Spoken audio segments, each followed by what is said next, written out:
In section 33 of Counsels and Maxims, Schopenhauer discusses friendship.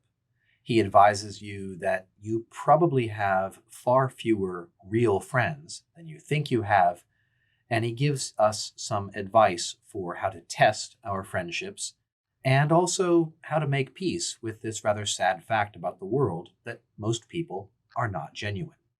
Here's what he writes.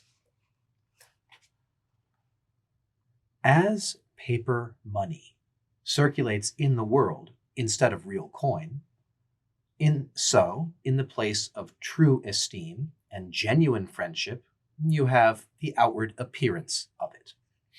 A mimic show made to look as much like the real thing as possible. On the other hand, it may be asked whether there are any people who really deserve the true coin. For my own part, I should certainly pay more respect to an honest dog wagging his tail than to 100 such demonstrations of regard.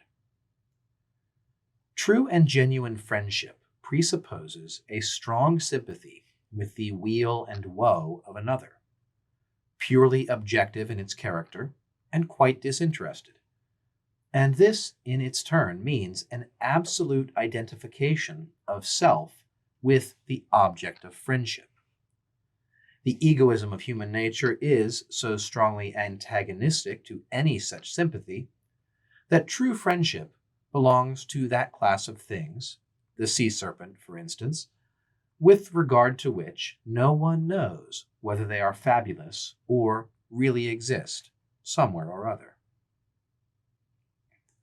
So, first couple of paragraphs, Schopenhauer is telling us, first, he would prefer an honest dog to a fake human friend, to 100 such friends, that those are quite common. That seems par for the course with Schopenhauer, disdain for social convention and for fakery. And also that real genuine friendship has this objective character, but it requires such an absolute identification of the self with the other, with the friend, right, to will the other's good, as Aristotle says, that it is almost like a fantastical beast, a sea serpent. Very, very rare that maybe any two humans might have such a sincere, objective connection. He goes on. Still, in many cases, there is a grain of true and genuine friendship in the relations of man to man, though generally, of course, some secret personal interest is at the bottom of them, some one among the many forms that selfishness can take. But in a world where all is imperfect, this grain of true feeling is such an ennobling influence that it gives some warrant for calling those relations by the name of friendship, for they stand far above the ordinary friendships that prevail among mankind. The latter are so constituted that, were you to hear how your dear friends speak of you behind your back, you would never say another word to them.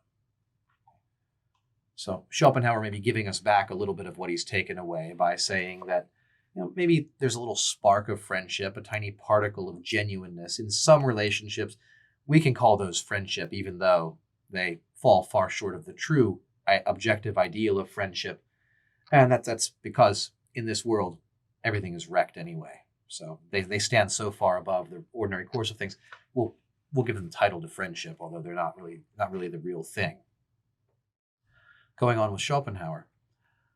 Apart from the case where it would be a real help to you if your friend were to make some considerable sacrifice to serve you, there is no better means of testing the genuineness of his feeling than the way in which he receives the news of a misfortune that has just happened to you. At that moment, the expression of his features will either show you that his one thought is that of true and sincere sympathy for you, or else the absolute composure of his countenance, or the passing trace of something other than sympathy, will confirm the well-known maxim of La Rochefoucauld. Dans l'adversité de nos meilleurs amis, nous trouvons toujours quelque chose qui ne nous déplaît pas. Roughly, In the sufferings or adversities of our best friends, of our greatest friends, we always find something that does not entirely displease us. Indeed, at such a moment, the ordinary so-called friend will find it hard to suppress the signs of a slight smile of pleasure. There are few ways by which you can make more certain of putting people into a good humor than by telling them of some trouble that has recently befallen you, or by unreservedly disclosing some personal weakness of yours. How characteristic this is of humanity. So there's the test. Well, first, if there's an opportunity to ask for some considerable sacrifice on your friend's part to aid you, that's a test of friendship. But apart from that, watch his face, his features, his eyes, his face very closely when you reveal some terrible misfortune. Either he's instantly sympathy, which indicates he's a true friend, or there's something else going on there behind the mask. Even it slips slightly, there's a little bit of a smile. And well, in that case, Rochefoucauld was right. In the sufferings of our friends, we always find a little bit of a something to console us, to comfort us. And that's the way it is with such people. Going on with Schopenhauer now.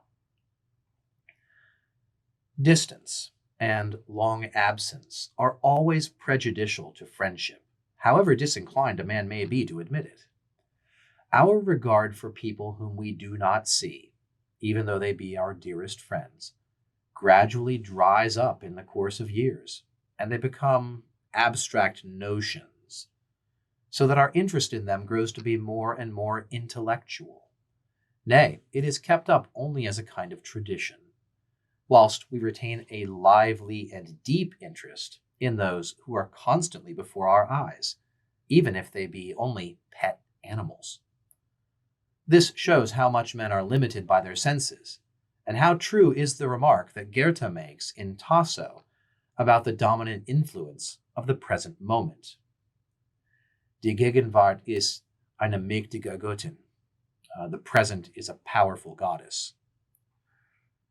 Friends of the house are very rightly so called, because they are friends of the house rather than of its master. In other words, they are more like cats than dogs. I think, by the way, that's a great sort of Schopenhauerian observation. Certain type of friend is a friend of the house. He comes to this place, not necessarily for you, you understand, rather more like a pet cat who's around and tolerates you, than like a dog, which is all devotion and wagging its tail. As he said before, I'd rather a sincere dog than 100 insincere human friends. Their friends of the house are more like cats than like dogs. I like that very much. Your friends will tell you that they are sincere. Your enemies are really so. Okay, that's another great quip from Schopenhauer. Your friends and your enemies both claim to be sincere, but your enemies are telling the truth. Ouch. Right? Ouch. Let your enemy's censure be like a bitter medicine, to be used as a means of self-knowledge. A friend in need, as the saying goes, is rare. Nay, it is just the contrary. No sooner have you made a friend than he is in need and asks you for a loan. That's the end of section 33. Roughly what we've come to expect from Schopenhauer by this point in the book. Some very cynical observations. All the same, a certain kind of concession to human weakness. The fact that we have to live in this fallen and imperfect world means that we should just get used to the fact that this is the way friendship is with most people, and we would be wrong and we'd really be upsetting ourselves to expect more of them. So a couple of interesting turns of phrase, which I noted. I rather like some of those and may try to find ways of working them into conversation myself over time. That's the end of section 33 of Counsels and Maxims about friendship, true and false. We'll look at section 34 in the next video. Thanks for watching today. Goodbye.